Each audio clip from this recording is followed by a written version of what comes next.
Senyors i senyores, molt bona tarda. Siguin benvinguts a aquest acte de record, homenatge i reconeixement al president Companys. Aquest any ens il·lustrarà en la seva conferència el senyor Antonio Soler. I per referència a la seva persona faré la seva presentació perquè pugui discrepar. Bueno, doncs anirem traduint llavors al català perquè les notes de la presentació me l'havia fet en castellà. Escriptor i articulista, la seva ploma li ha portat a guanyar, entre d'altres, els Premis Arral de novel·la l'any 1996 i l'any 2004 el Premi Nadal. Malagueny i també fill predilecte de Màlaga y en posesión de la medalla d'or de la ciudad. Le agradecemos su presencia, sabemos que está en un proceso de promoción de su nuevo libro, Sur, pero estamos agradecidos que ha encontrado un hueco para acompañarnos en este acto. Antonio Soler és autor del llibre Apòstoles i assassinos, un retrat detallat de la vida de Salvador Seguí, el noi del Sucre, anarcosindicalista i protagonista en un temps violent de plom i esperança. I és en aquest temps on apareixen altres personatges importants de la història. El nostre benvolgut Joan Peiró i, òbviament, donat la matèria el motiu de l'acte, el president Companys. Un Companys que llavors era jove, advocat defensor de molts sindicalistes i un home compromès amb els més febles. Així doncs, de la mà d'Antonio Soler anem a endinsar-nos en aquells temps i en aquells personatges. Senyor Soler, té vostè la paraula.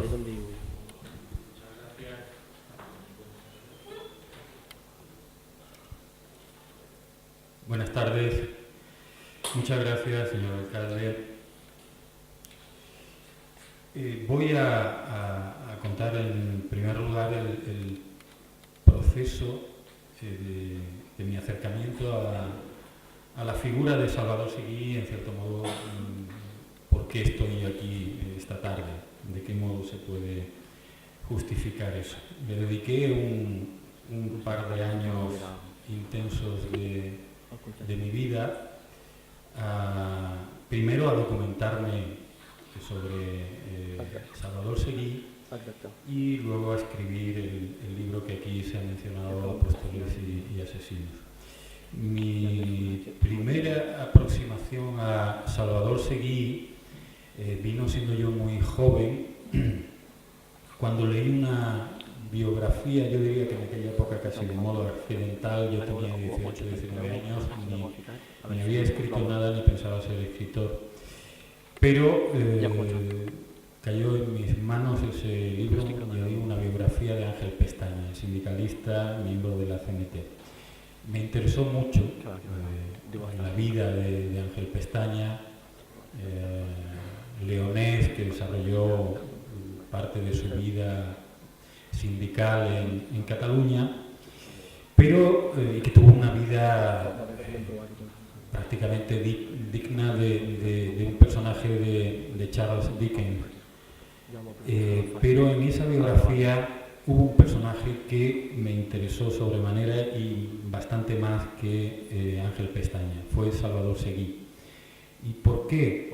Pues en aquel momento yo no lo sabría decir, pero esa figura poliédrica, en absoluto plana, aquella especie de dandy, de tipo elegante y a la vez tan profundamente comprometido con la causa obrera, con el pensamiento de izquierda, de todo ese mundo, me atrajo enormemente. Pero ahí quedó hace unas cuantas décadas y mucho tiempo después, digo, leyendo una entrevista de un autor francés, hablaba él de que había escrito, creo que eran 3 libros muy breves sobre 3 personajes históricos, muy dispares en principio. Ravel, el músico, Zatopek, el maratoniano checo, y no sé por qué en aquel momento vino a mi cabeza el Noé del Sucre, Salvador Seguí, y dije voy a escribir un libro breve sobre él, porque el personaje de pronto volvió a aparecer en mi cabeza. Empecé a buscar documentación y me di cuenta que había muy poca bibliografía concreta sobre Seguí, de tal modo que tuve que empezar a bucear en una bibliografía mucho más general, quiero decir, historias de la CNT, libros sobre la Cataluña de la época, y ese libro breve que yo pensaba escribir sobre Seguí alcanzó en mi cabeza una proporción mucho mayor porque fueron apareciendo personajes tremendamente interesantes desde todos los puntos de vista, desde un punto de vista literario, que hasta ese momento era prácticamente en lo que yo había trabajado, aparte de haber escrito en periódicos, pero también sin duda desde un punto de vista histórico, y que explicaban mucho algo de lo que yo había leído y sobre lo que me había documentado a lo largo de toda mi vida, que era la guerra civil. Cuando miramos la historia del siglo XX en España, hay en principio dos grandes momentos, pero uno trágico, dramático, tremendo, que es el de la guerra civil, y el otro yo diría que es el de 1975, el inicio de la transición y todo lo que sabemos que viene después. Pero, ya digo, leyendo todo aquellos periódicos antiguos, toda clase de biografías paralelas, de libros sobre la época, me di cuenta de que allí estaba gran parte de la explicación de la guerra civil. Yo diría que era casi como el inicio del choque de dos icebergs que ya a partir de los primeros años del siglo XX estaban ya chocando por abajo, y la guerra civil es cuando realmente chocan por arriba y vemos esa enorme colisión. Entre los personajes fundamentales que aparecieron y sobre los que yo me volqué, pues estaba naturalmente Salvador Seguí, pero también apareció Luis Companys, el Luis Companys joven, no el que ya todos conocemos mucho a partir de 1931 y la llegada de la Segunda República, y un personaje que creo que es absolutamente clave si hablamos de Companys, que es Francesc Layret. Naturalmente allí volvía a estar Pestaña y naturalmente allí estaba Joan Peiró. El género con el que yo abordé todo eso, toda esa información que fui recabando a lo largo de muchos meses, era algo a solventar, porque como digo, mi trayectoria hasta ese momento básicamente había sido la de un novelista de ficción, y de pronto estaba ante unos hechos históricos y unos personajes históricos. Cabía la posibilidad de hacer una novela histórica, algo que a mí no me interesaba demasiado, porque eso suponía que yo iba a inventar, que iba a manipular la realidad para hacer podemos llamarlo, un producto puramente literario. Me parecía que los personajes tenían tal altura humana, histórica, incluso yo diría también que literaria, que no debían ser manipulados, más allá de ser vistos naturalmente desde un punto de vista subjetivo. Siempre lo subjetivo está presente en todo, pero desde un punto de vista literario me encontré con cosas tan disparatadas como, por ejemplo, una breve anécdota, cuento la de Joan Rull. Joan Rull era un anarquista que tenía, yo diría que una endeble vocación sindicalista o política o anarquista, porque él, viendo que aquello del anarquismo no daba para vivir demasiado bien, se hace confidente y aquello tampoco le da demasiado beneficio, decide hacer un doble juego. Decide fabricar bombas, ir colocándolas por Barcelona y hacer una pequeña banda, un pequeño equipo en el que constaba de él mismo, su madre y su hermano.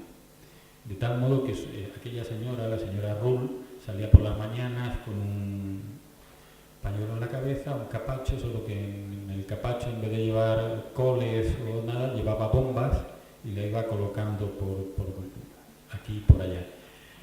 Claro, como él era informante a la policía y a la vez miembro de la CNT, tenía todo cogido por las asas. La policía era imposible de que diera con él, de que supiera qué estaba realmente ocurriendo, de tal modo que las autoridades de Barcelona se ponen en contacto con Scotland Yard y un famoso inspector de Scotland Yard llega a Barcelona para investigar todo el asunto.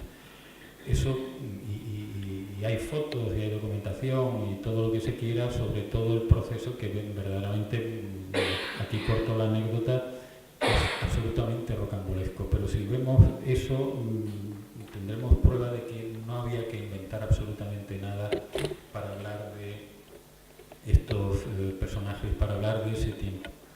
De tal modo que yo lo que hice fue un libro fuera de género, diríamos, porque es un libro en lo histórico riguroso, no invento nada, pero está contado con las herramientas de un novelista. ¿Qué quiero decir con eso? Pues que tomo libertades no de información de los personajes, pero sí en modo, por ejemplo, en el que pueden ser descritos, o en el que las acciones que se suceden, asesinatos, atentados, represión policial, están contados al modo de un novelista, pero recreados como un novelista, pero sin aportar información falsa, podríamos decir.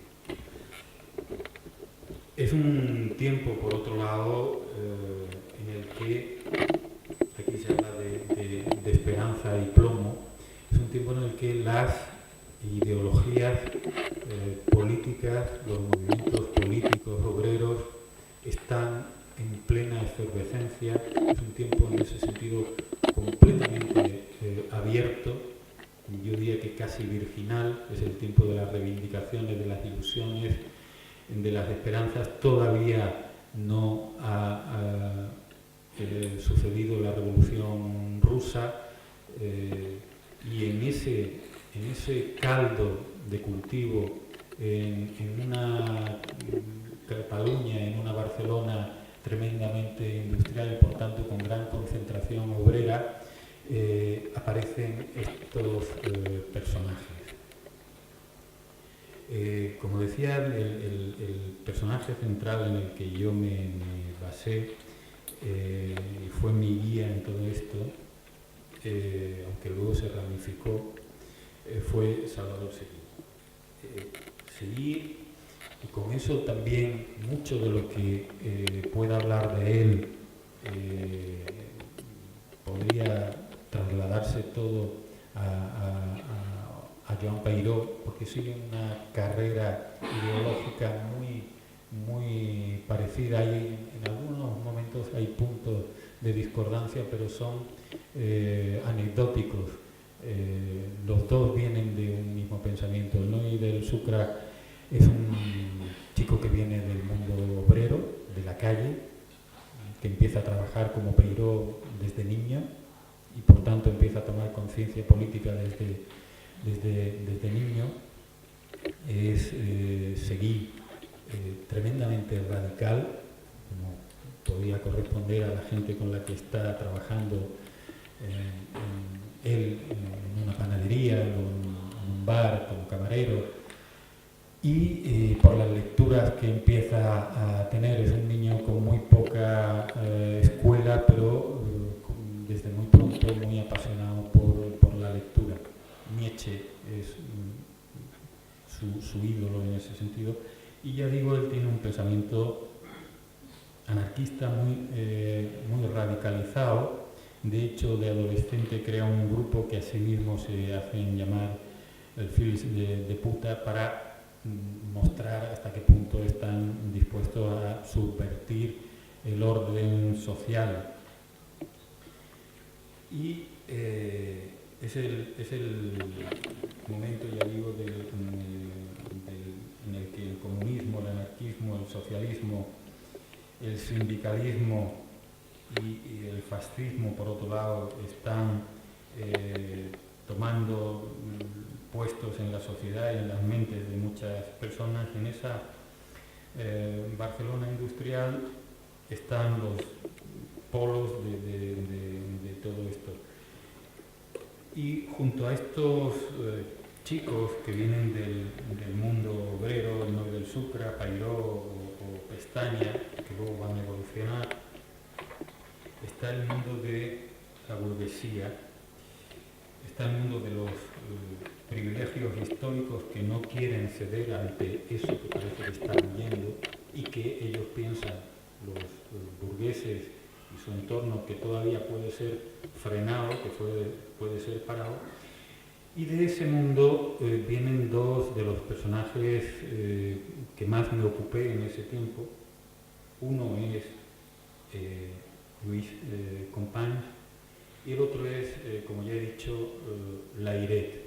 Y hay una relación que a mí me parece muy interesante, muy estrecha y seguramente muy polémica, depende de donde cada uno lo quiera mirar, entre Seguí, Companys y Layret. Layret, quizá el menos conocido de los tres, es un personaje tremendamente interesante en lo humano y en lo político también. En lo humano, porque es Companys lo conoce desde niño, en el instituto coincide. Y digo en lo humano porque es un chico, es un niño que creo que a los 2 años, creo recordar, a los 2 o los 3 años, tiene una enfermedad, polio, que lo deja inválido de las piernas. Y muy lejos de querer ser compadecido ni nada de esto, mantiene una personalidad muy altiva, y eso le hace conectar inmediatamente en el patio de colegio con Companys, con el niño Companys, que muy pronto se acerca a él y no tiene los gestos habituales de conmiseración, de piedad, sino que lo aborda de modo directo, mira las piernas, pregunta directamente y se hacen amigos. Layret es un chico muy precoz en el ámbito intelectual, no así Companys. Layret, yo diría que desde ese momento se convierte en la guía intelectual y luego política de Companys. Tiene una gran influencia sobre él. Desde muy joven, Layret es un gran admirador del Partido Laborista británico, y Companys va a ser el nexo que va a unir a Seguí y a Layret. Tanto los padres de Companys como los de Seguí vienen de Lleida.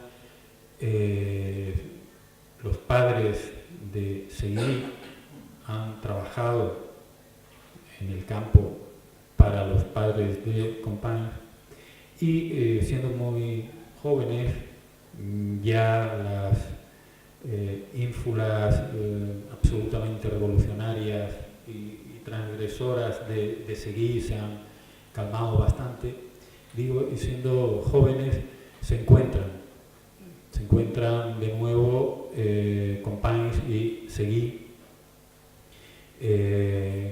Companys ya está en el entorno político de Layret, un cierto izquierdismo nacionalista, y Seguí está militando y siendo un personaje ya importante dentro de la CNT catalana, que viene a decir como de la CNT ibérica, ¿no?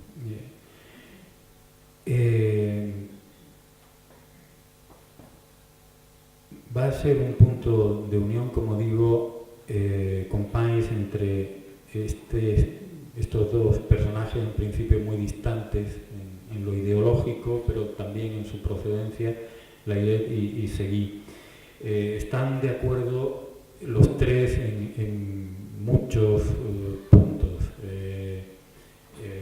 Como ustedes sabrán, ya Companys ha abandonado su entorno familiar, en cuanto que está ya trabajando como abogado para muchos obreros, para muchos sindicalistas, y Layret y es uno de los artífices de lo que va a ser el Partit Republicà Català.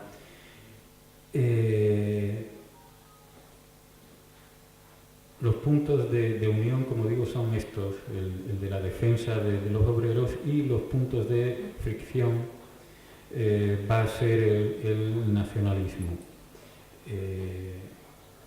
Ha ocurrido ya la Revolución Rusa. Seguí se declara absolutamente internacionalista, y él llega en un momento preciso y en varias ocasiones a decirle a Companys y a Layret que él se siente mucho más hermano, mucho más cercano de un obrero portugués, de un obrero italiano, polaco, que de un burgués catalán. Ahí, como digo, hay un punto de controversia que siempre va a estar en la relación entre estos tres personajes, que por otro lado es muy estrecha en lo personal.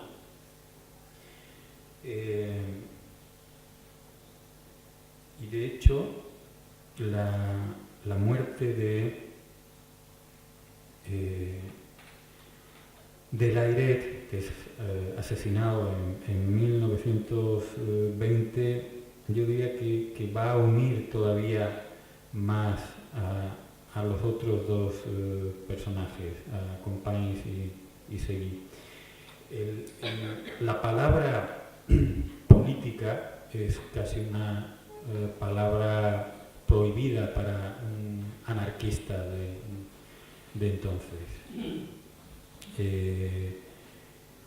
Cuando en 1920 es asesinado Layret, está escribiendo una carta que deja inconclusa, porque en ese momento, ese día, han sido detenidos unos 30 dirigentes de la izquierda barcelonesa. Entre ellos está Seguí y está Companys.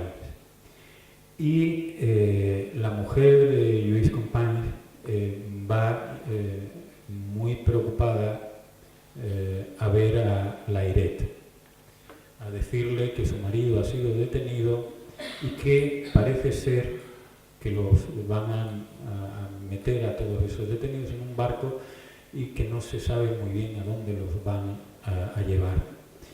Layret deja la carta que está escribiendo sale con la mujer de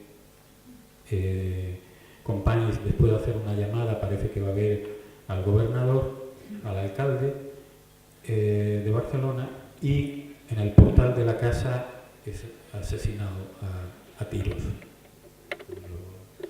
No muere allí, muere una hora, media hora después en un ambulatorio. Y la carta que está escribiendo Layret, en esa carta se dice que está preparando una candidatura electoral y que Salvador Seguí va a formar parte de esa candidatura, que va a estar en las listas electorales. Esto ha permanecido hasta el día de hoy en una especie de limbo. Hay quien decía que eso no tenía la aprobación de Seguí, otros decían que absolutamente sí. En cualquier caso, el Noy del Sucre nunca se pronunció sobre eso, lo dejó estar. Él fue asesinado 3 años después y nunca dijo si eso era realmente sí, si él de verdad se había comprometido a ir en una candidatura política o no. Y insisto en esto de la política porque para un anarquista parecía una profanación acercarse a la política. El propio Peiró decía que el sindicato no es una entidad cerrada entre 4 paredes y que debía de evolucionar y de dar pasos hacia la sociedad. Incluso cuando habla de acción directa, algo que para otros significaba la huelga, las manifestaciones o poner bombas, Peiró dice algo que podría suscribir perfectamente Seguí, es que la acción directa también consiste en tratar con el Estado, en tratar con el municipio, con cualquier otro estamento. Eso se llama hacer política, dice Peiró. Otros miembros del anarquismo se consideran absolutamente apolíticos porque sienten una profunda repulsa hacia el parlamentarismo, pero, dice Peiró, no se desentendían esos antiguos anarquistas de los problemas políticos porque sabían que el problema económico-social es un problema político, o viceversa. Tanto Peiró como Salvador Seguí se van declarando cada vez más sindicalistas y menos anarquistas. Eso significa que para ambos, los que mantienen esa línea dentro del sindicalismo, del anarcosindicalismo, podríamos hablar todavía, es decir, Seguí, Ángel Pestaña, Joan Peiró, la finalidad del sindicalismo es esencialmente política, aunque esa palabra dice textualmente Peiró, hiera la vista y los oídos de muchos. Incluso llega a decir Peiró que el sindicalismo, ya no el anarquismo, está llamado a estructurar moral y orgánicamente las formas de convivencia de la sociedad futura. Y esa es la línea que van a ir manteniendo a partir de entonces, muy poco después de que acabara la Primera Guerra Mundial, Salvador Seguí y Joan Peiró. Digo lo de la Primera Guerra Mundial porque lo que está ocurriendo en Europa tiene una influencia muy directa en lo que está ocurriendo en Cataluña. Aunque España pudiera permanecer neutral en esa Primera Guerra Mundial, la proximidad de Cataluña, de Barcelona, con el resto de Europa hace que, sobre todo Barcelona, se llene de refugiados europeos de muy distinta índole. Hay gente que viene simplemente huyendo de la guerra, pero hay una cantidad enorme de contrabandistas, de espías, de gente que trafica con armas. Al mismo tiempo, la industria y por tanto el movimiento obrero parece que se puede beneficiar en cuanto abastece a Europa de determinados productos. Cuando la guerra acaba, se ve que todo vuelve a quedar en manos de los mismos prácticamente, y que la causa obrera vuelve a ser una enemiga de la burguesía, y todo se radicaliza. Hace acto de presencia un personaje tan siniestro como el general Martínez Anido, que es nombrado gobernador civil de Barcelona, y que con su mano derecha, Miguel Arlegui, crea un verdadero sindicato del crimen. Inventan la ley de fugas, meten en la cárcel y en las tumbas a todo el que se mueve prácticamente, o por lo menos a todos los que ellos pueden. En este mundo es en el que conviven estos personajes, Companys, Seguí, Peiró. Y yo creo que hay un momento clave dentro de la trayectoria tanto de Seguí como de Peiró, que es la conferencia de Zaragoza de 1922.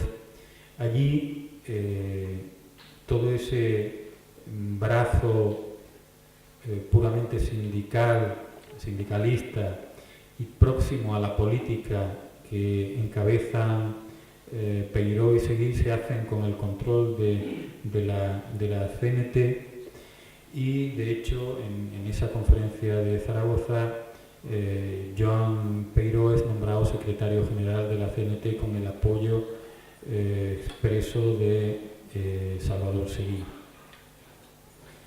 Este mundo de violencia llega a culminar en cierto modo con el asesinato de Salvador Seguí en 1923. La figura de Seguí en ese momento, y con él, ya digo, porque los caminos son muy paralelos entre Seguí, Peiró, Pestaña, está amenazado por varios sitios. Evidentemente está amenazado por todo el aparato siniestro que se ha creado con consentimiento de una parte corrupta de la policía, pero también está amenazado por la propia CNT, que lo ve como un traidor. Ahí hay un punto de desencuentro enorme. Hay un grupo del que forma parte otro importante personaje, que es García Oliver, que se llaman los Solidarios, que realmente es el germen de lo que luego va a ser la FAI, y ellos, para ellos, Peiró y Seguí son unos traidores. Son unos traidores porque están también en contra de la violencia, y lo están no solo desde un punto de vista humano, que también, sino incluso estratégico. Seguí llega a plantear en más de una ocasión que la violencia siempre va a ser una excusa muy bien aprovechada por parte de la burguesía, y que desde luego va a ser origen de una violencia todavía mucho mayor, que va a ser sufragada y pagada por la causa obrera. Como digo, Seguí es asesinado en 1923 en Barcelona. Inmediatamente ya se está preparando la dictadura de Primo de Rivera. Inmediatamente aparece en ese mismo año, en 1923, y Joan Peiró tiene a partir de entonces un protagonismo mayor. Él mantiene un desencuentro grande con la UGT en esos años de la dictadura.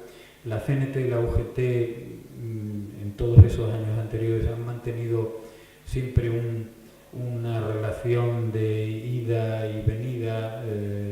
Seguí estuvo en muchos momentos a favor de una unión de los dos grandes sindicatos.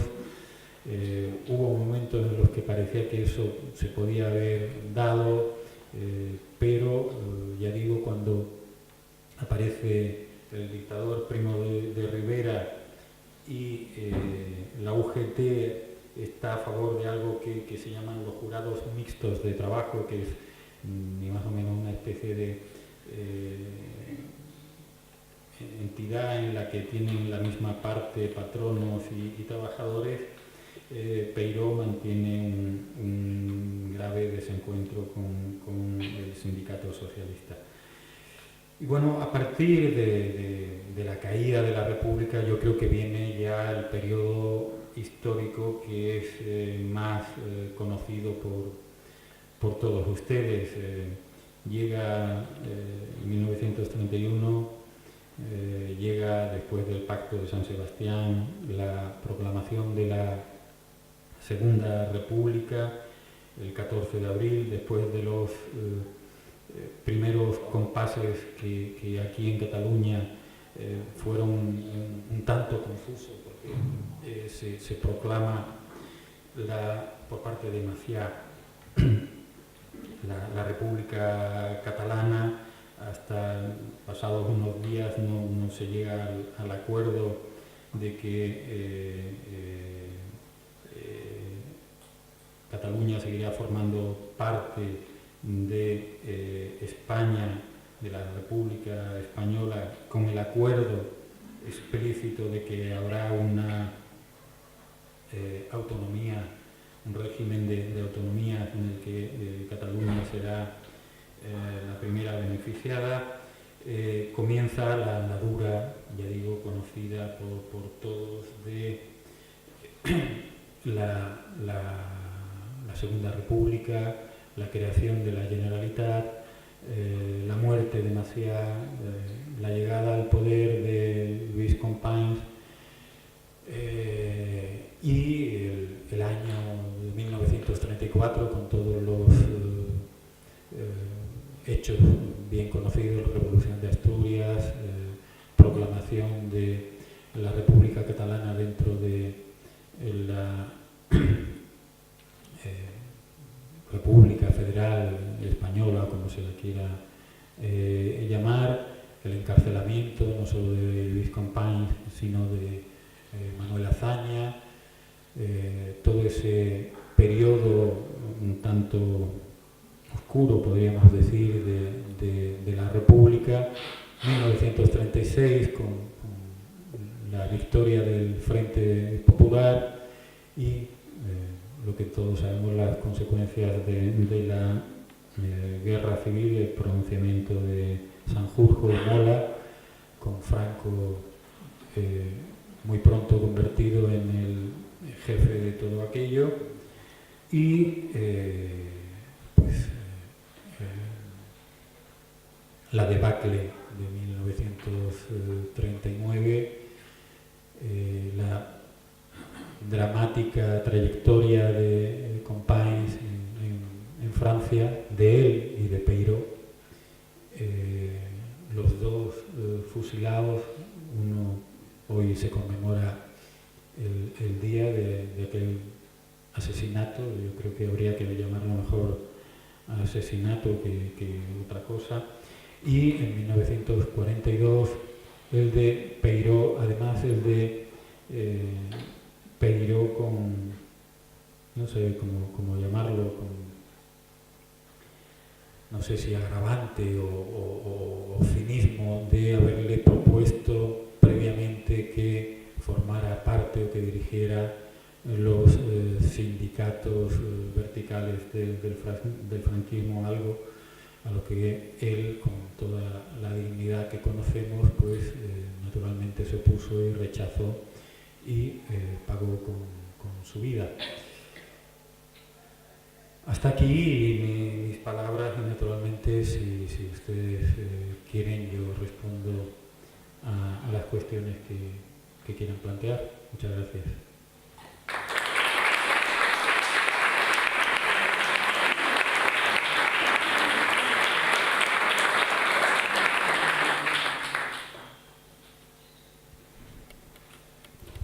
No sé si algú vol recollir el guant que ha llançat el conferenciant formulant alguna pregunta.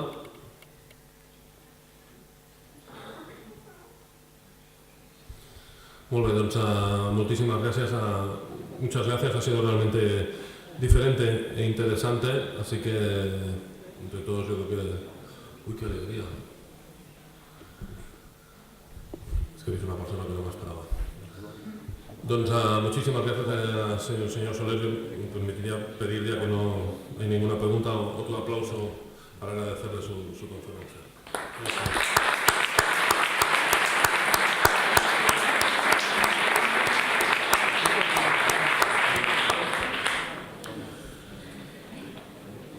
Unes breus paraules per acomiadar l'acte. Tots sabem que Companys no va ser un personatge a nivell lineal, va ser una figura política i social, com hem vist avui a la conferència, polièdrica i complexa, tant com els temps que li van tocar viure. Companys, advocat defensor d'obrers i sindicalistes. Companys, regidor de l'Ajuntament de Barcelona, governador civil i ministre de la República, diputat al Congrés i al Parlament de Catalunya.